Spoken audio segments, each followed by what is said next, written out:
Morning. This is the appointed time. We have a quorum, and we are all very hardworking. We're not afraid of the meeting being aborted. We have two papers for today. For item number EC bracket 2013-14-20,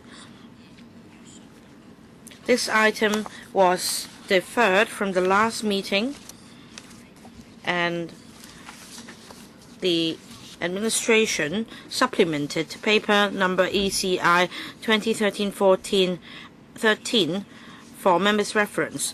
This paper sets out, starting from 2002, the changes in directorate establishment approved, and also the effect of the paper on the directorate establishment.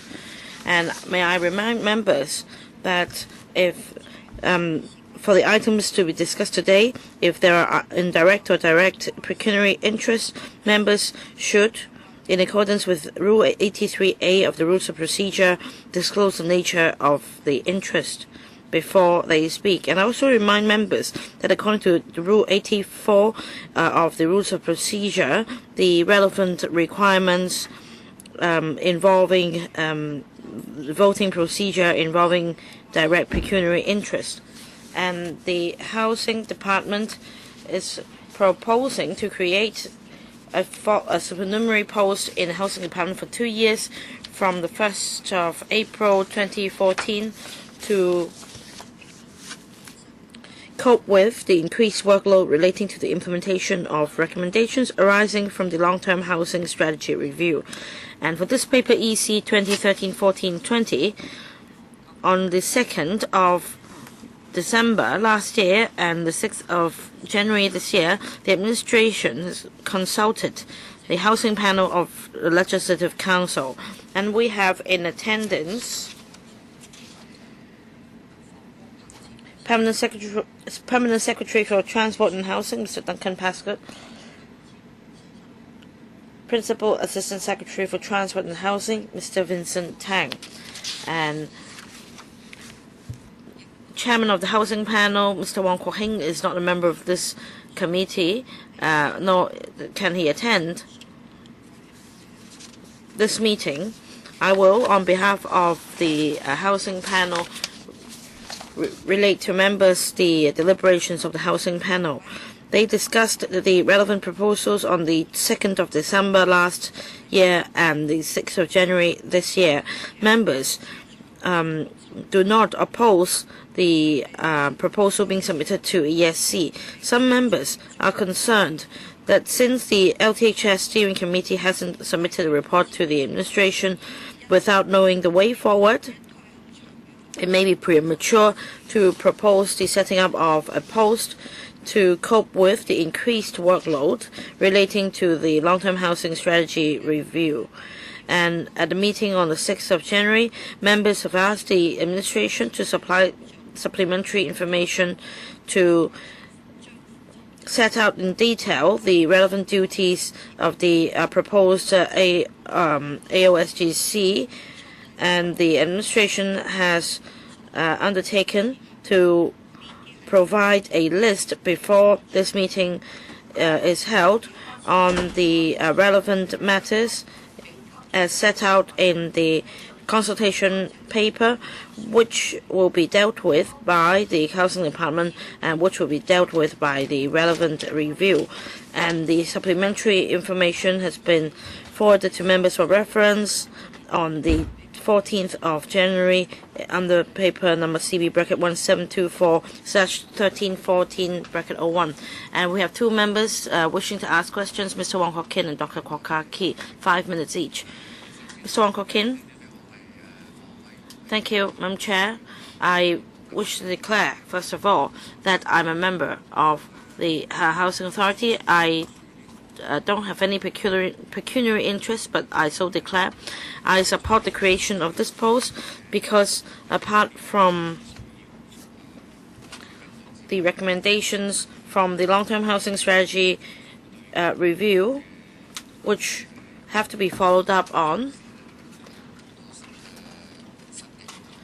there are new requirements and new initiatives in relation to housing in this term of government, and there are urgent demands from the community. So there should be increase in manpower of the housing department. And yet I wish the administration would tell us more about the details of the scope of duties. In fact, we did issue, as you said, a note on the 13th of January setting out in some detail the issues that will have to be addressed. Put broadly, there are some issues that have already, for example, been accepted by the government in respect of the increase in production targets, 470,000, 280,000 for the public sector. There are some issues which we will have to address through the Housing Authority, that is the review of the quota and points system, the well-off tenant program. How do we deal with inadequately housed households? Issues relating to licensing of landlord and tenant ordinance, which are not currently existing policy but will have to be taken on as a consequence of the discussion that's already taken place during the consultation on the long-term housing strategy. We also have to look at a framework for the further policy review of the long-term housing strategy because, of course, this is not a one-off exercise. The recommendation from the Long-Term Housing Strategy Steering Committee is that, for example, the housing demand figures should be reviewed on an annual basis to make sure that the program of supply is kept up to date. So we need to do that on an ongoing basis. Going beyond that, we also need to look at how other housing delivery agencies, such as the Housing Society and the Urban Renewal Authority, can be more engaged in the production of housing, particularly on the public housing side.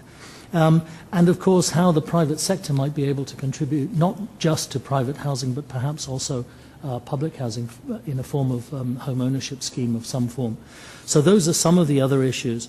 Beyond that, of course, there needs to be proper coordination on all of this work within both the housing department and between the housing department and other government departments. Because, for example, land supply in respect of the housing requirements will require input from many different departments, Lands Department, Planning Department and Development Bureau. We need a focus within the Housing Department to ensure that all of these issues are given appropriate level of attention. And this will be done through this particular post, Madam Chairman. Thank you.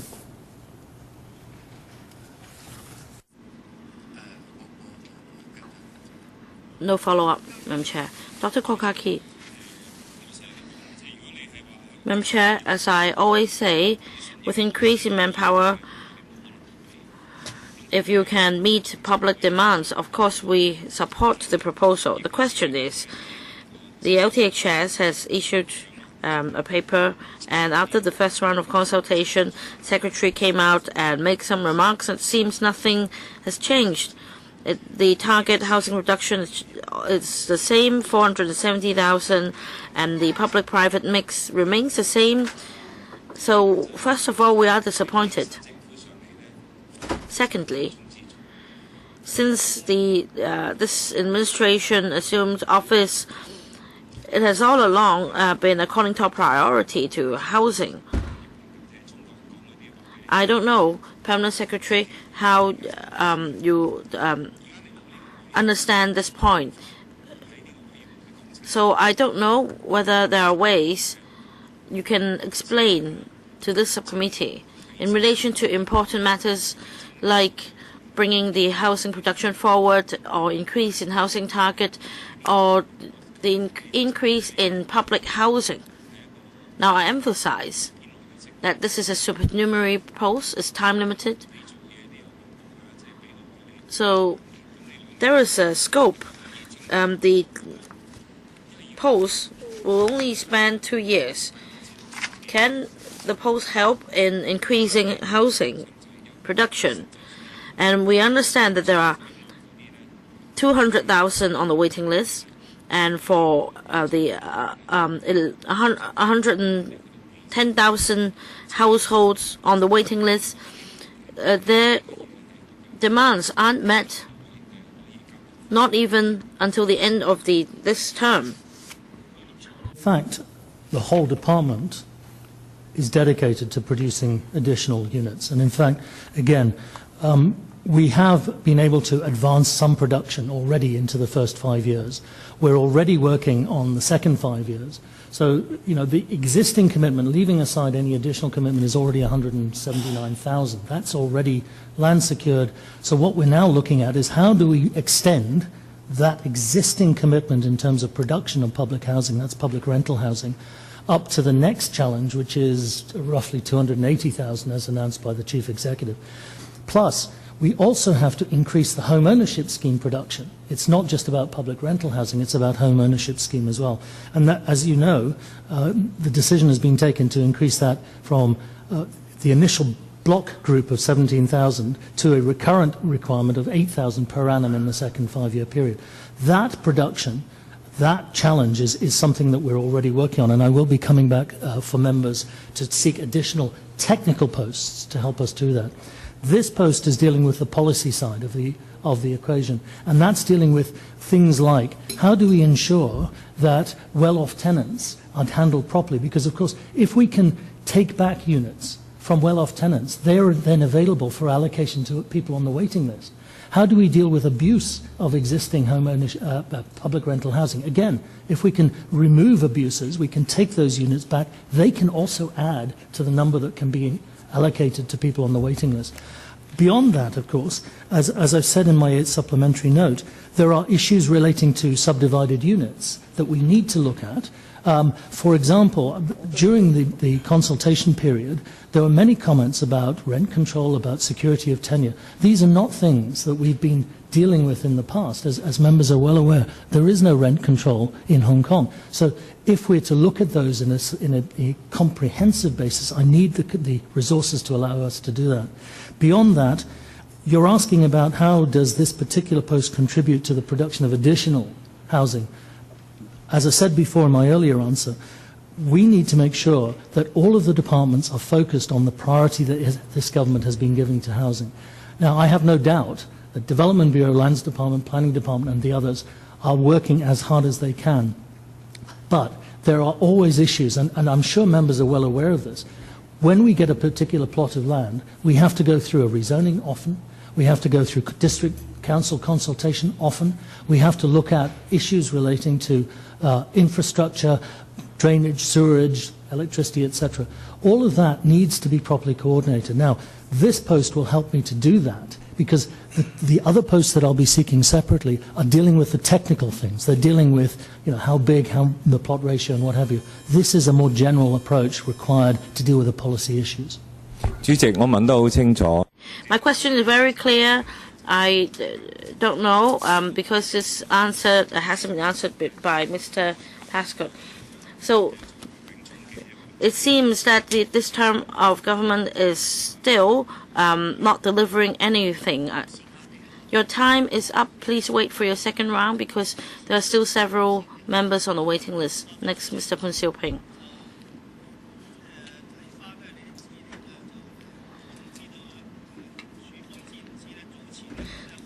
Now, I don't know if the Housing Department is aware of this. In relation to the staff, they have expressed or they have staged a petition at the CGO in relation to promotion of a senior official. Now, from your information, after the merging of two departments, there are some 3,000 members or staff less. So the existing subdivision, which provides support comprising 7 posts, will be disbanded in March 2014. And then there will be a special division comprising 8 non-directorate posts.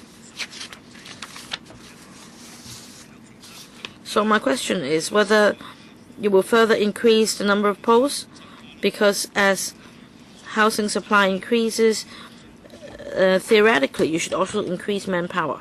Madam Chairman, yes, I am very aware of the staffing issue. Of course, that's not related to this post at all. It's dealing with an existing post. And the situation there is, in fact, we are in discussion with the staff. We have been, actually, for a couple of years with the Staff Association, because this is not something that was unexpected. This is something that, unfortunately, arises because of the system we have to promote to an open directorate. So that we are already dealing with. I'm happy to talk about that perhaps separately. Insofar as this post is concerned, yes, of course the work in terms of the preparation of the long-term housing strategy and the consultation exercise, that it completes as soon as the steering committee submits its report. But the work that is now needed is to implement the recommendations that are set out in the steering committee's report, and that's what this post is about. You ask about, well, whether we'll be looking for additional posts beyond the posts that were set out in this paper, not for this purpose. But I can say, and I've said this before, we will be looking for additional posts to help us to meet the targets on production. Those are technical posts, engineers, architects, surveyors, and what have you. And those posts, we are seeking additional posts. We will have to do so as the production targets increase. And as I said earlier in reply to an earlier question, the numbers will increase as a consequence of the long-term housing strategy steering committee's review exercise. And that's what we will be working on. But that, again, is a separate submission. Thank you.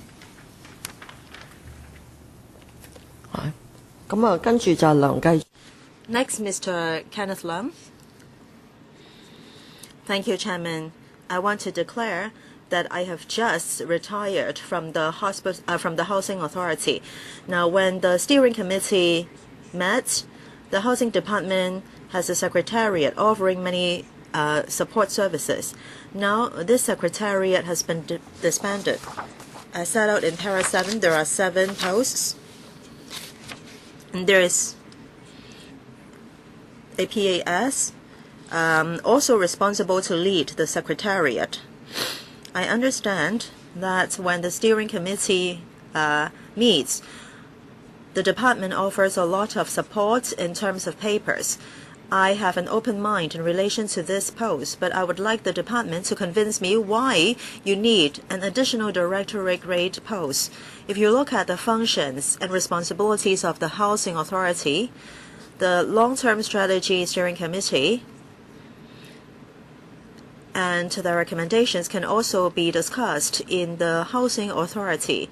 The Housing Authority covers these functions. I know that the government likes to set up many committees, and maybe things will be more targeted and things will be expedited in relation to long-term housing strategy. The recommendations or strategies are all there, and there's the need for a timetable to implement the strategies. The director just said that this position is not for technical matters. It is about direction and policies and how to implement or finalize things. In Para 7, we're told that there is a PAS giving support to the long-term strategy committee. And then Para 8 states that this position holder is already fully occupied with heavy workload, so he cannot take up additional duties. So there is a need for this supernumerary position. But I don't understand why there is the need to have this additional position. As I said just now, the steering committee has made recommendations. Even without the steering committee, the subcommittees of the HA can discuss these recommendations and measures. Okay, there are some recommendations that need to be implemented, but there is not a clear timetable for implementation, and I don't see why we need a directorate grade position to coordinate all these. There are so many assistant directors or director, and please tell me why there is now more work to do, and why can't this PAS continue to take on these duties? A couple of things. The Housing Authority is actually only a very small part of the total set of recommendations that's come out of the long-term housing strategy. Really, it breaks down to review of the quota and point system, review of well-off tenants, review of the abuse of tenancies. It's those specifically housing department, housing authority issues that we will take forward through the normal housing authority mechanisms. But you still have to have the input to get the papers, the recommendations and the discussion going in the housing authority. So that work still has to continue. This post is dealing with the wider issues that are outside the housing authority. I'm not asking for any posts for the housing authority. This is, in a sense, the bureau side of the work and not the department side of the work. As you're aware, we amalgamated those. And as a consequence, I have a sort of two-hat situation. On the one hand, I'm trying to deal with the housing authority. On the other hand, I'm trying to deal with housing policy. This, as I said before, is housing policy. And it deals with the wider issues which are not under the housing authority per se. Subdivided units, inadequately housed households. That's not a housing authority thing, particularly if you want to regulate, if you want to license, if you want to put in place rent control, if you want to put in place tenancy protection. These are not things that the housing authority can deal with. The other side of the coin is, again, as we've set out in our supplementary note, we have to deal with the other departments and the other agencies. Again, Housing Society is a big agency in terms of housing production. How do they fit into the new parameters that we're trying to drive for the additional production? The Urban Renewal Authority, again, it's not Housing Authority. That is part of the wider context that we're looking at.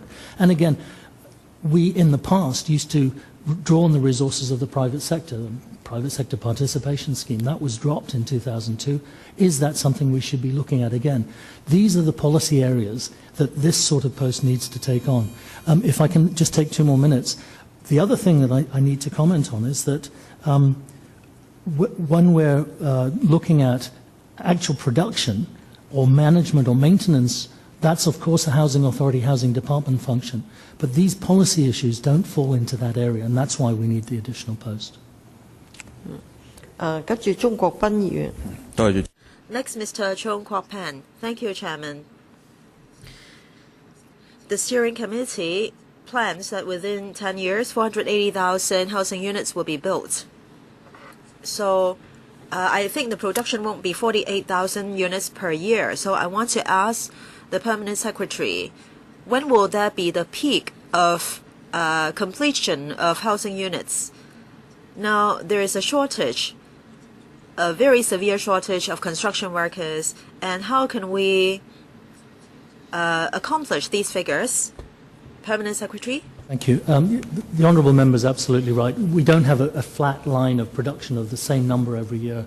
Every year it depends on the land supply, when we get the land, when it's ready for the construction process to take place. It depends on the resources, and we're trying internally to get the resources. But again, the Honourable Member is quite right.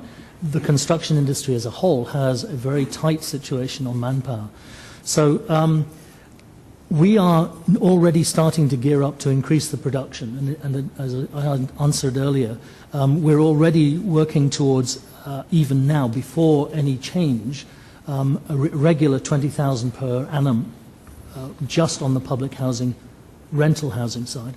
We are also already working on 5,000 per annum home ownership scheme. So that's 25,000 that we'll be trying to work towards in the second 5-year period. That's sort of starting from 2020 onwards.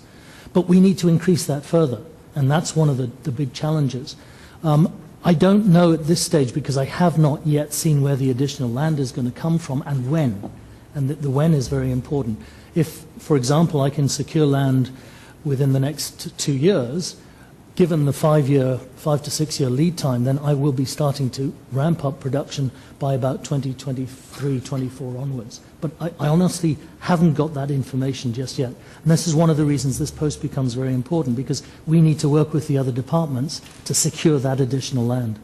On the question of manpower, again, we've been working quite closely with the Construction Industry Council, Development Bureau, to look at training, to try and encourage more people to join the industry. And I believe Development Bureau has briefed the development panel on their initiatives in this area.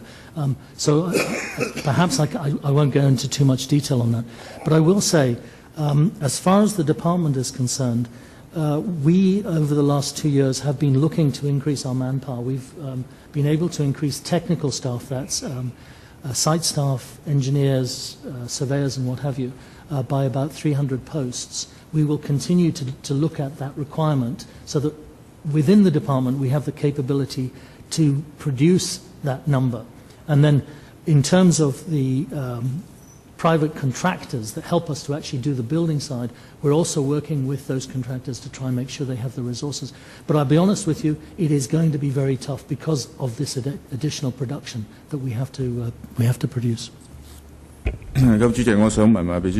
Chairman, just now the Permanent Secretary said that in the coming 1 to 2 years, he has to look at the actual land supply. So in the coming 1 to 2 years, does that mean that the 48,000 units cannot be achieved?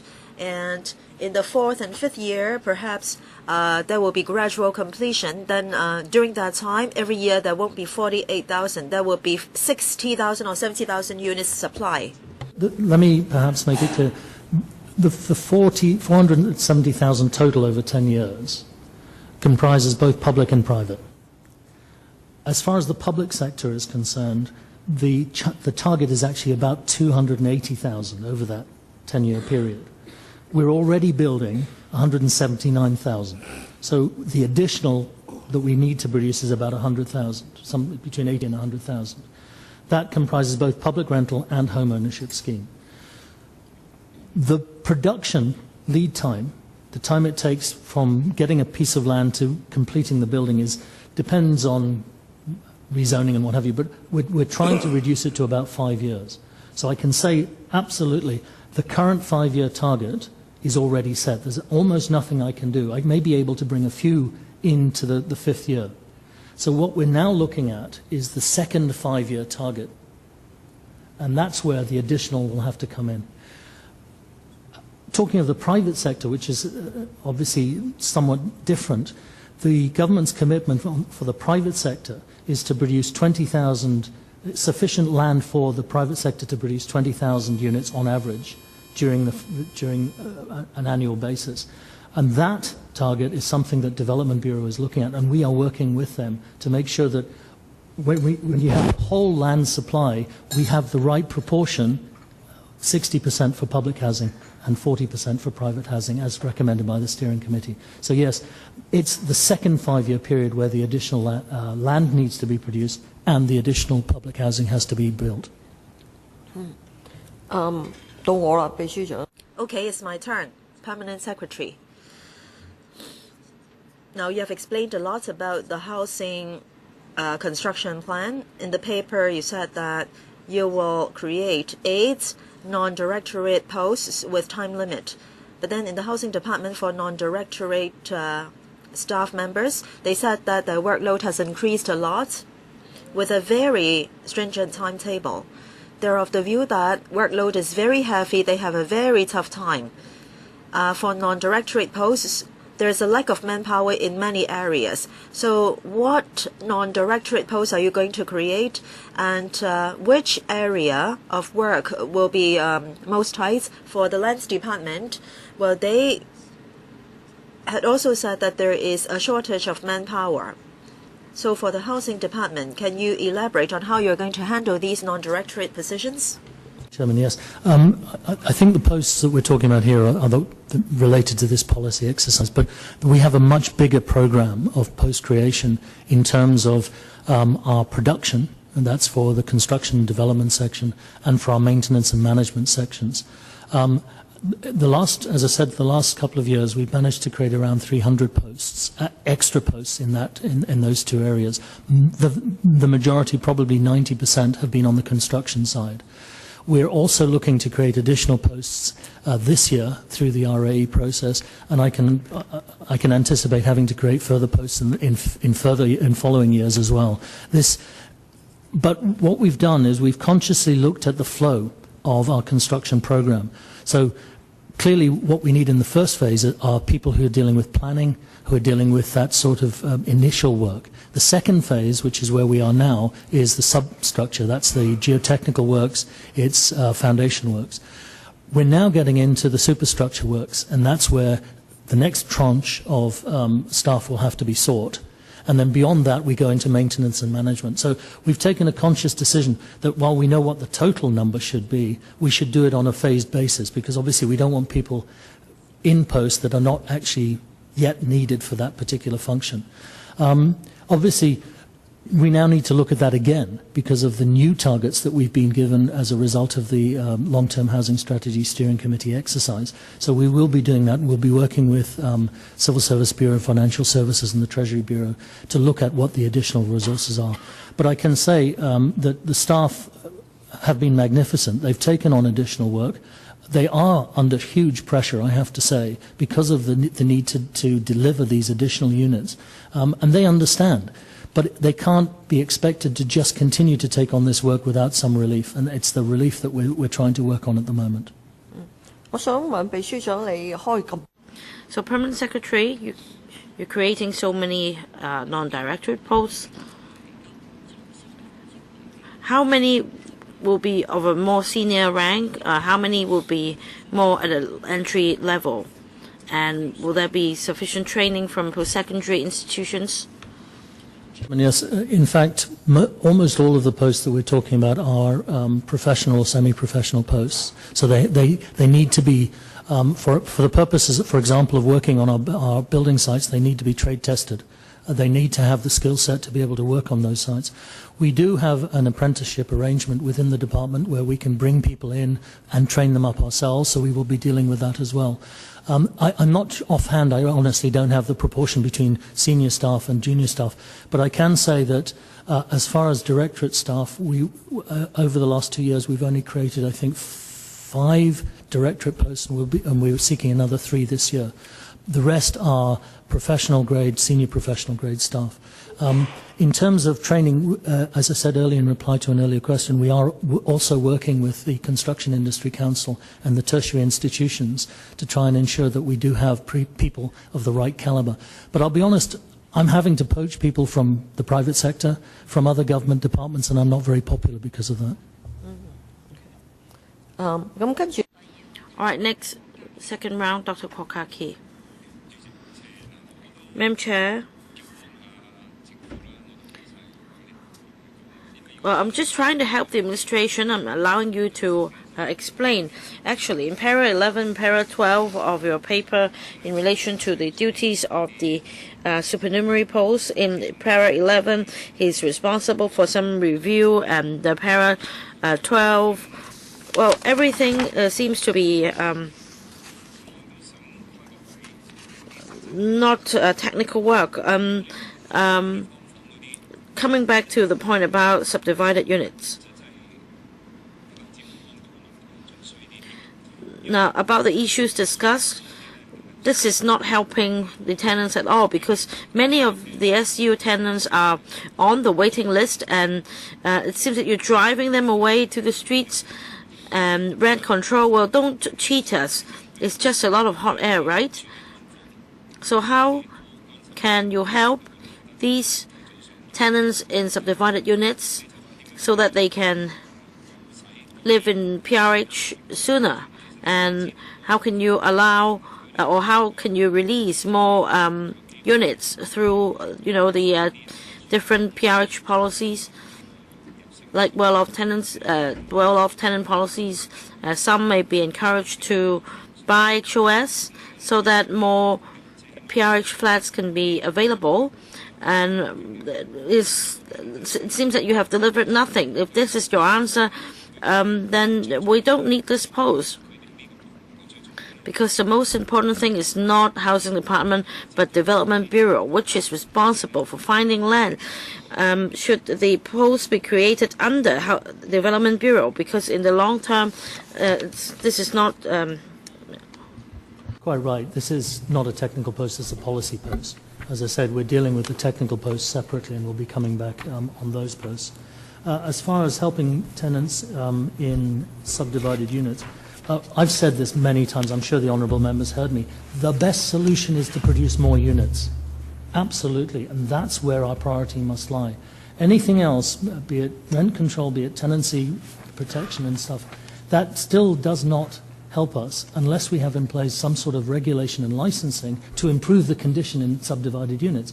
And that's exactly what the steering committee has asked, has recommended, and it's something that we need to look at. How can we not just do the solution, which is to build more, but in the interim do something to help those people who are living in SDUs? And clearly you have to have a look at licensing and all the things that come with that. And this is why this post is so important, because it's a new area. It's not something that's done at the moment. And there are many different ways that you could look at it, some of which have been covered in the steering committee's consultation document, but some have come out of the consultation process. We need to look at that.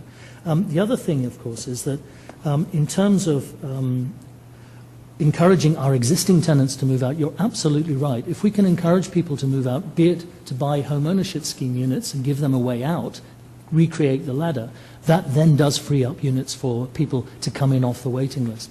But we need to build those HOS units, because at the moment we don't have any HOS units that are vacant. So we've got to get on with the building side to be able to provide that route out. So it's a very complex web of different issues that we have to address. And of course, you're absolutely right again. Development Bureau is very important in terms of the land. But if they produce the land and we don't build on it, it's a wasted exercise. We need to be able to build on that land. We need to be able to get the district council support. We need to get the rezoning and all of the other actions. So I'm afraid it's not just a simple issue of one action. It's a series of actions that has to be taken to respond to the problems.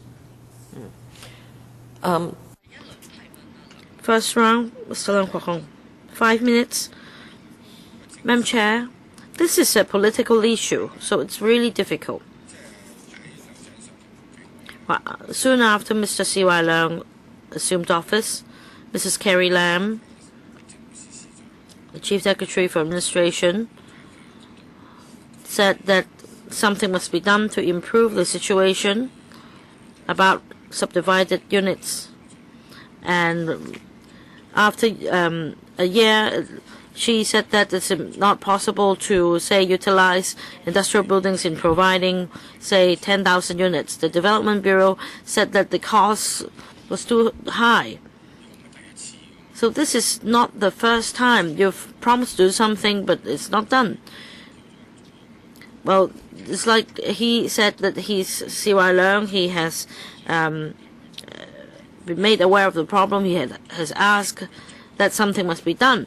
Well, I don't have good memory. I just recall that he hasn't done it, and I don't recall whether we have approved funding for this big project. So this is a political issue. Chief Executive suggested something which in the end wasn't done. So it's like visiting a patient in a hospital. You should bring along something in your visit. So what is going on within the government? In fact,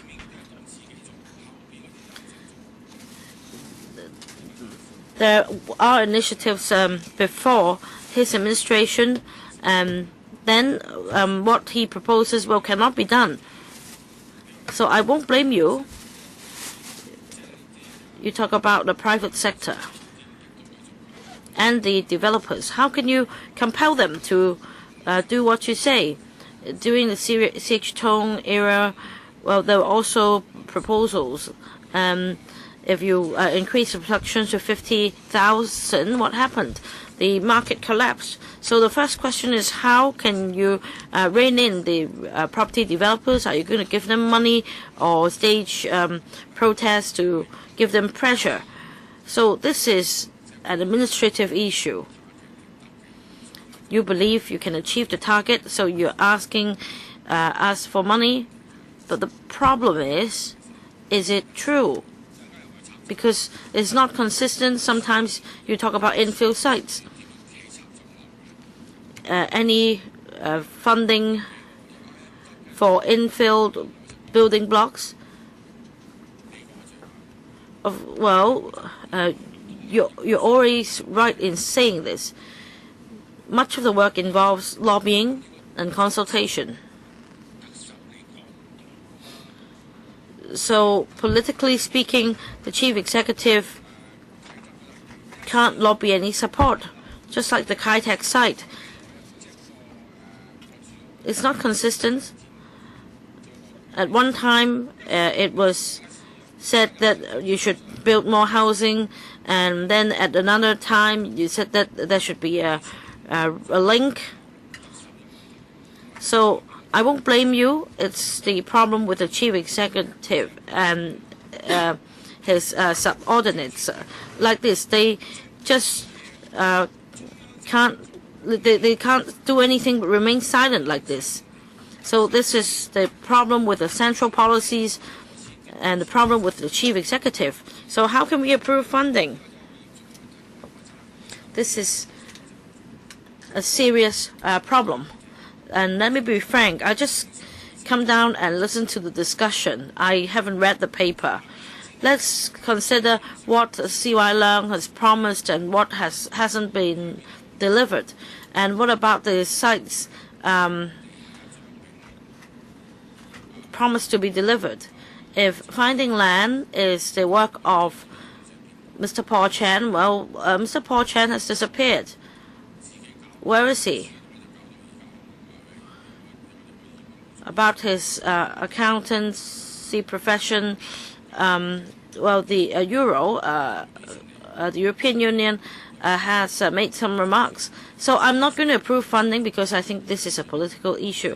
If the chief executive fails to lobby our support, well, definitely there is something wrong with his policies. So these cannot be implemented. So I'm sorry, it's nothing to do with you, but it's about your boss or the boss of your boss. Now, about subdivided units, how much manpower was spent in looking into the idea of changing the use of industrial buildings to provide 10,000 units? Any supernumerary posts, any directorate posts involved? How much money has been wasted? Mr. Leung Kwok Hong, your time is up, but nobody's queuing, so I invite Permanent Secretary to take the question. Madam Chairman, a couple of things. The issue of production, of course, I can say that we've already announced additional land that's been sought for this purpose, and that will be coming out. I think honestly, the land supply issue is a complex one. It's not about just finding the land. You have to find land with the right zoning, the right conditions, the access and all of that. Unfortunately, land supply is a very complex area, so perhaps I'll leave that to Development Bureau. Talking about the exercise to look into industrial buildings, again, I'm afraid I'm going to have to leave that to Development Bureau. I just don't know what the resources devoted to that exercise were. So how can I approve the funding proposal? So you're relying on another bureau to delegate some tasks to you? Madam Chair, I won't pursue this question. You can't have bread without flour. You don't even have flour. Okay, and then Mr. Tony Chair. I'm not a member of this subcommittee, but I'm also concerned about this issue. Housing is very important. Many people in Hong Kong would like to see the administration do more. And in order to do that, we need to increase manpower in the civil service, and I support it because we need more manpower to resolve problems.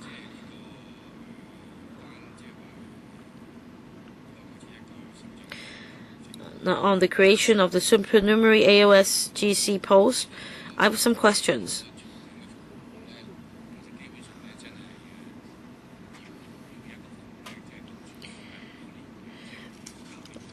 Long-term housing strategy. Well, it takes many years from finding land to finally having housing units coming on stream. Madam Chair, I don't know whether this question has been asked. I just arrived. Why is the post limited to 2 years? If it's so important, and if problems can't be resolved overnight, why is it limited to 2 years? Secondly, apart from the directorate posts, there will be 8 non-directorate staff to support his work through internal deployment. Now, I believe in the housing department, due to the increased housing production, much more work is involved. Your colleagues are subject to huge pressure. So if you transfer or reallocate the duties, will they have heavier workload? The reason that we've asked for 2 years is that we believe that the key policy issues that have to be addressed must be addressed quickly. And obviously, we think 2 years is already quite a reasonable period for us to allow us to do that. Whether or not there would be a need for a further permanent post is something we deal with later. But we need to get on with this very quickly because obviously the steering committee is going to submit its report very soon, and indeed some of the recommendations have already been accepted, as the chief executive indicated in his recent policy address. So the pressure is already on for this. As I did describe a bit earlier, the work here really relates to those areas which are policy and not production-led. So it's things like the subdivided units, it's things like rent control and tenancy protection. Those are issues that we need to look at now because they are not current government policy. So we need to consider those. Whether or not we take them forward, that's what this exercise will be asked to do. In terms of the manpower within the department, again, as I was explaining earlier, we are actually seeking additional resources to deal with the production, management and maintenance of housing. But those are being dealt with separately, and in fact I will be coming back to the committee to seek approval for those posts separately. But I agree with you, yes, colleagues are under some pressure, but obviously I do have colleagues that can be deployed for short-term purposes. But as a long-term solution, obviously I would have to seek long-term and permanent posts, but that we will do in due course. Chairman, I would like to emphasize that there are 8 non-directorate posts. I believe that they are seconded from other departments. And now you are talking about a term of 2 years. So I would like to say that there are not very few people in the housing department saying that they are under huge pressure. So I hope the government will take this into consideration. Because if you really need manpower to do things, I guess many people will support you, including the Hong Kong public. Thank you, Chairman. We will be following up. The Permanent Secretary has heard you. I have mentioned this point about manpower, and the Permanent Secretary is aware of that. Any other questions from members?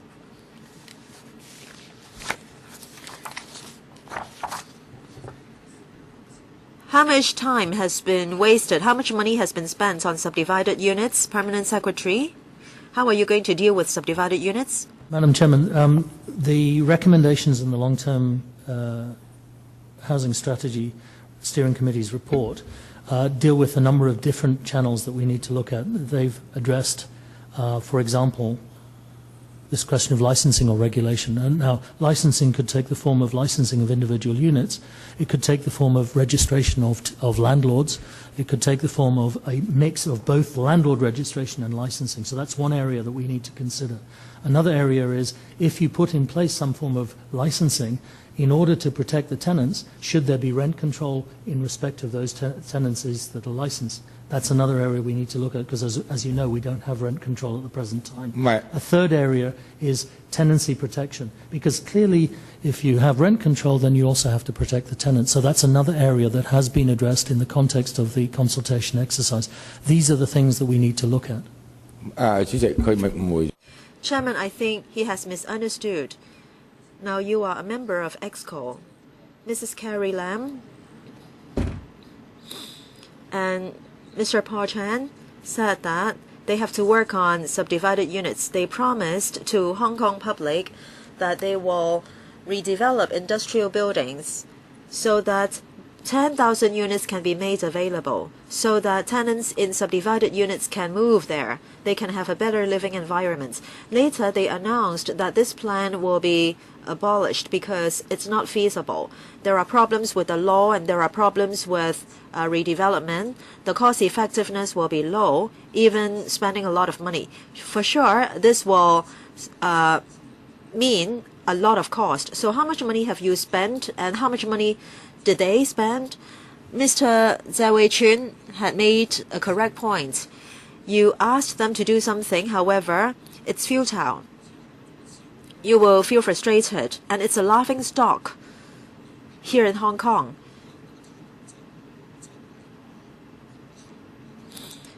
I'm not only talking about input and output. I'm referring to the outcome. You have got a target, but you can't achieve it, so it's a total loss. Or it's futile no matter how good a job you have done. So if I offer you a lot of money, how can I face up to my electors? It's a total loss. Have you estimated the amount involved? Is it worthwhile for you to get a supernumerary directorate post? You must do some evaluation. Can you show me some figures? Okay, let's not talk about Mr. Paul Chan and Mrs. Carrie Lam. Just talk about you yourself. Do you have it? Any figures?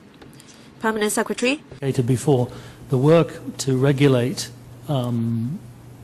subdivided units in industrial buildings is taken forward by Buildings Department, Fire Service Department and Development Bureau. That is because of the way that the structure of government is set up. That's, I'm afraid, something I can't answer. Insofar as my team is concerned, of course, we're funded by the Housing Authority. So again, we're in a slightly separate situation to the rest of government. So I'm sorry, I just can't answer those questions. Fair enough. He cannot answer your question.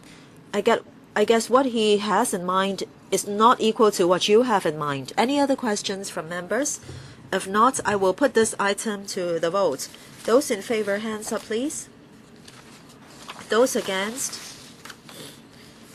I think. Oh, you are against. Okay, one objection. So I think that this item has been passed. Thank you. Thank you, government officials. Next item from the Social Welfare Department. Oh, okay. It is EC 20131421. Proposed retention of one supernumerary post of Administrative Officer Staff, Grade C, D2, in the Labour and Welfare Bureau from 10th March 2014 to 30th June 2017 to continue providing dedicated support to the work on poverty alleviation. On the 9th of December, the administration already consulted the welfare panel, and today we have in attendance Ms. A.M.Item, Permanent Secretary for Labour and Welfare, Mr. Donald Chan, Deputy Secretary for Labour and Welfare, Ms. Jane Lee, Principal Assistant Secretary for Labour and Welfare. The chairman of the welfare panel, Ms. Chen Yun-han, is not a member of this subcommittee, and she is not able to attend today's meeting. So, based on information from the panel secretariat, I will briefly summarize points discussed in the panel. The welfare panel on the 9th of December last year discussed the proposed retention of one supernumerary post of AO Staff Grade CD2 in the Labour and Welfare Bureau from 10th March to 30th June 2017.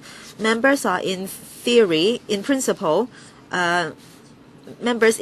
support this proposal. But then this position was created in March 2008, so members urged the government to review in the future to consider whether this should be a time-limited supernumerary position or whether it should be converted into a permanent position. Dr. Kwok Ka-ki, Mr. Tan Ka-pil, Mr. Poon Siu Ping have indicated their intention to speak. 5 minutes, Dr. K.K. Kwok. Chairman, in this policy address, well, we have seen the point about poverty alleviation, but there are a lot of contentions. Now, concerning the low-income household allowance, for example, the working poor and the poor single-parent households are not included in the list. And for the Children's Development Fund, there are only 6,000 poor children being protected or being assisted. So, in Hong Kong, well, there are many poor children in poor families below the poverty line. According to some reports, these schemes cannot help them. You try to save money for them, even if there is any matching funds. You cannot offer help when they most need it, and when they grow up, if they are not lucky, if they cannot get into university, all the money will be spent in associate degree programs. There are not enough subsidized school places, or maybe the associate degree program is nothing but a hoax. And you also talked about long-term retirement protection. We are very disappointed. The government has been saying or talking about that. Now the buck has been pushed to Professor Chow. I don't know how much he has done, but then I believe that he has done his part. Now the government keeps on doing studies. And how long will it end? This supernumerary position has been created for 3 years. Do you have a target? So within the 3-year period, do you have a concrete proposal for the public and LegCo? Now, I think there should be the enactment of law. This is not a matter of whether it will be done, it's how it will be done. Now, the government wants to solve part of the problem by doing this, including the working poor, and also part of the children's poverty problem. After 10 years, there will be more and more poor elderly. If the government doesn't do anything now, then there won't be a decrease in the poor population. At retirement age, the number of people will grow. So does the government want to see this? What kind of undertaking can the SARG give? Ms. Tam, thank you, Chairman. This is not the first time that this position is created. In 2008, this position was created first, and then in 2011, LegCo supported that this position can be extended for 3 years. And then after reviewing the work for the coming 3 years and 3 months, we think that the work of this position should be extended. As set out in Annex 1, this post will assist the Labour and Welfare Bureau in coordinating poverty alleviation. And this position will also give assistance to Poverty Commission. If there is any measure from the Poverty Commission for the Bureau to implement, then this position will coordinate among Labour Department, Social Welfare Departments, and all other colleagues within our Bureau. In implementing these measures, he will also be responsible for coordination. Just now, Dr. Kwok talked about retirement protection, and Professor Chow Ing-sun's team later this year will submit a report to the Poverty Commission. And if necessary, the Labour and Welfare Bureau will follow things up. And talking about the Children's Development Fund, in the policy address, we undertook to inject an additional $300 million. Later on, we will come to LegCo to apply for funding approval so that more children can benefit. The goal of this scheme is as follows. Number one, we want to help children whose family environment is not that good. We want to help them to build up the saving habit so that they will have a target, a goal to develop themselves. And then there will be participation of welfare organizations. We understand that the welfare organizations have limitations because there is a limit on the number of such organizations involved. So now we are trying to involve schools with this mechanism. We hope more children can benefit. Mr. Tan Ka-pil. Thank you, Madam Chair. In this year's policy address, we see more items relating to poverty alleviation of greatest strength. So, in the coming 6 years, you have this pulse. Is it enough? Maybe the last administration wasn't proactive enough in alleviating poverty. Many items were rolled out as pilot schemes or trial schemes. So, do you need more posts? Do you need more supernumerary posts, first of all? Secondly, about the low-income working family allowance. Different groups submitted different proposals. In the end, you set down a framework. Details are yet to be finalized, but the program won't roll out until next year, until 2015. Chief Secretary once said that she hoped the funding proposal can be submitted in June. No legislative amendments are involved. So is this feasible? If you get funding in May or June, then you can start to receive application in as early as September, October. P.S. Thank you, Member, for your concern on the work of the Labour and Welfare Bureau on poverty alleviation. Much has been done in the past on poverty alleviation, and we believe that we will further strengthen our initiatives in this regard, and our staff will face a heavier workload, but this post involved coordination and support. Other staff under the LWB, including staff in the two departments who are working towards the same goal, they will be joining hands, and we will be reviewing our work regularly to see how the work needed to be done can be done through internal redeployment. Otherwise, we will discuss with the Civil Service Bureau on the issue of manpower. We try to achieve our target under the LWB and on the implementation of the low-income working family allowance. Member would like to see this implemented as soon as possible.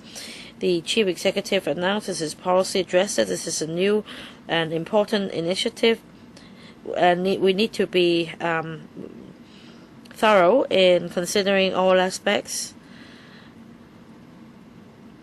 so as to ensure that the policy objective can be met, and we don't want to cause inconvenience to members of the public or cases of abuse. So we are looking at implementation details at the moment, including how to accept applications and safeguard privacy, details of application, eligibility criteria, etc. But we understand that these must be thought through carefully so as to ensure that it doesn't contradict the policy objectives. At the same time, we need to enhance efficiency, and we understand all that. We hope to roll it out in 2015. So you just maintain the same answer, right? And we're trying our best in fulfilling the task. So the public is disappointed because we are focusing on the rather long working hour requirements. Why do we need to wait for so long? Because the Social Security unit might need to increase manpower. There could be as many as 200 or 300,000 applications, so you might need more manpower. Is this the only reason why you're being so prudent? Yes. As I mentioned just now,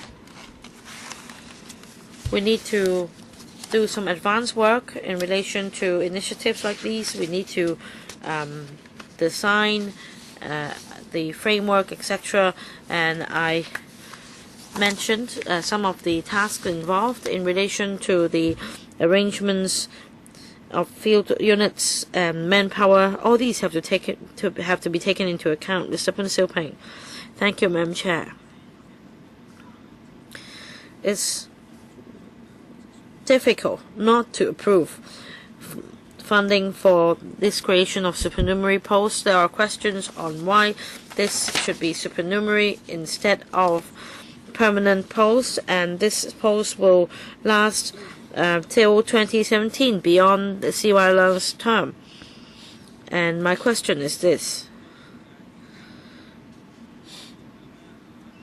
Of course, under the Labour and Welfare Bureau, we don't have another secretary at the moment. So my question is, with this directorate post, how many subordinates will there be? The low-income working family allowance, LIFA, is very important, and some members suggest that it should be expedited. So apart from this directorate post, what will be the establishment under his lead? Thank you. Thank you, Madam Chair. This post is responsible under the Bureau for coordinating the welfare-related poverty alleviation measures. It's at the policy level, and in terms of implementation, we have executive agencies, and we will be discussing with them on implementation details, and we will discuss with the CSB on operational needs, and if necessary, we will report to members. So does it mean that there is no increase in the establishment of LWB 103, right? So it's just the extension of a post. P.S. Yes, no establishment increase on the LWB. My turn. Next, a question for PS. If I recall correctly, in paragraph 55 of the policy address,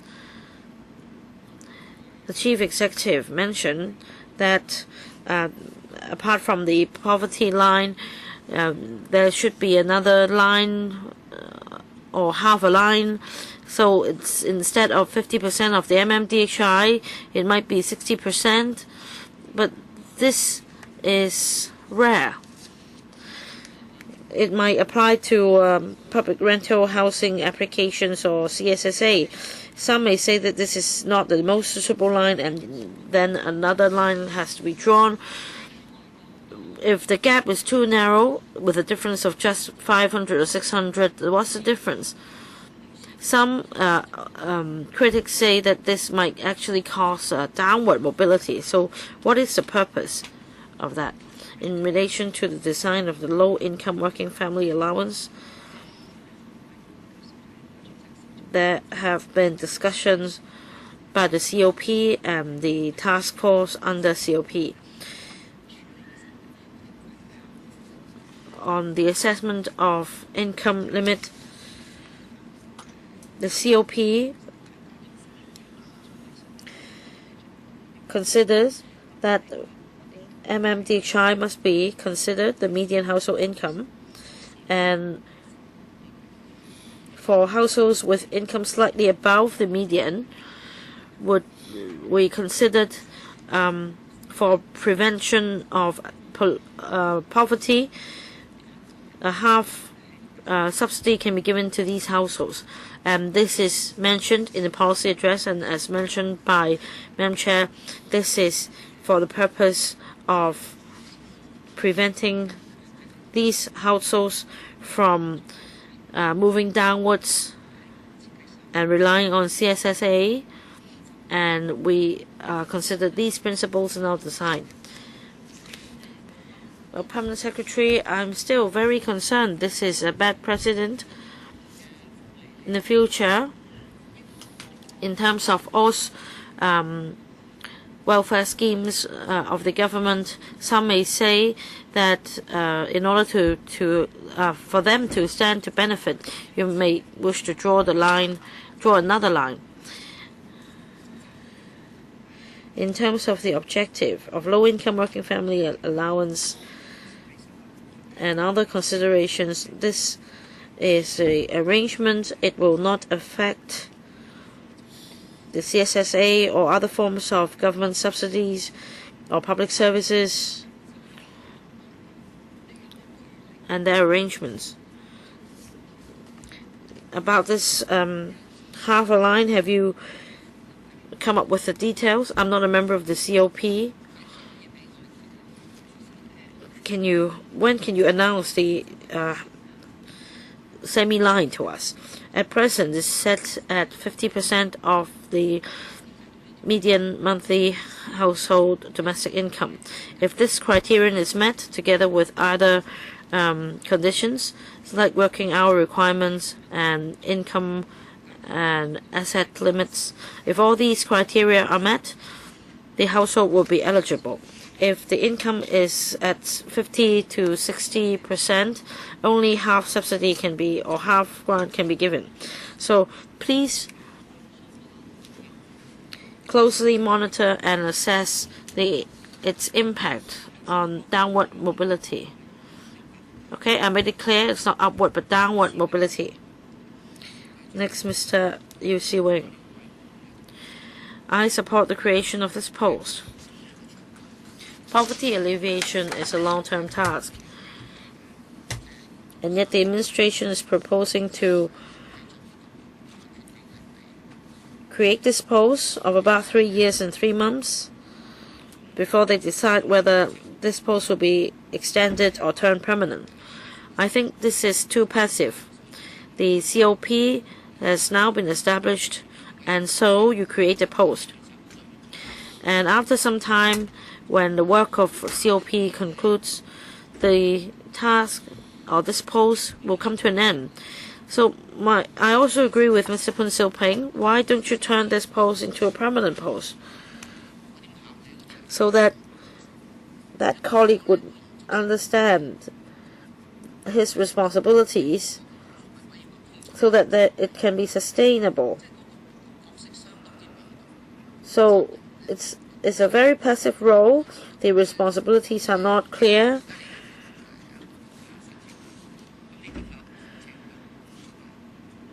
You're applying for the creation of this post, but how can you ensure that the duties and the post are sustainable, so that the staff have a sense of responsibility? Yes, thank you, member, for your comment. At the panel, we also heard the similar view, and if this post can be retained until June 2017,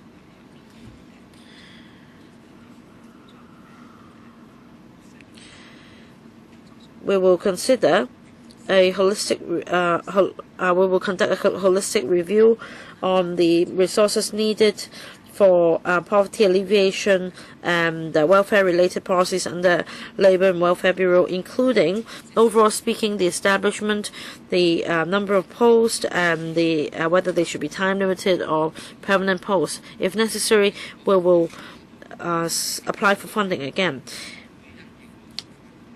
Now, depending on the work of poverty alleviation, by 30th of June 2017, we will consider the need to extend the post. So that means you only consider it when we reach a deadline? Well, Madam Chair, that means at appropriate juncture we will review the work, and should there be other applications, we will come back to seek members' support or report to members. Well, if you don't do that until you reach the deadline, I don't support it. You mustn't wait in terms of poverty alleviation. As the chief executive puts it, you cannot eradicate poverty. This will be a long-term problem. You need long-term policies for that. And at every stage, those policies should be sustainable. It should not be task-based. I cannot accept this explanation. The review should be conducted a year before the deadline instead of immediately before the deadline. This is unacceptable. 完全明白頭先。 Thank you, Chairman. We definitely understand. I haven't made myself clear. I can repeat my point. We're not saying that we will review in June 2017. I understand that I may not have made myself clear. That's not what I mean. I mean, before June 2017, at appropriate time, we will review. So we won't wait till the 30th of June 2017, upon expiry of this term, to do the review. We will conduct the review before that. The member said that we should review it at least 1 year in advance. We have heard that point. Any other members? Any other questions from members? If not, let me put this item to the vote. Those in favor, hands up, please. Unanimous support. No objection. So I declare that this paper has been passed. Thank you, government officials. Do we have the date of next meeting? No, not yet. Do we need to have separate discussion at the FC? Members? No, not necessary. Dr. Kwok, do we need to have separate discussion on the housing-related item? No? Okay, thank you. Our next meeting will be held on the 19th of February. Thank you very much.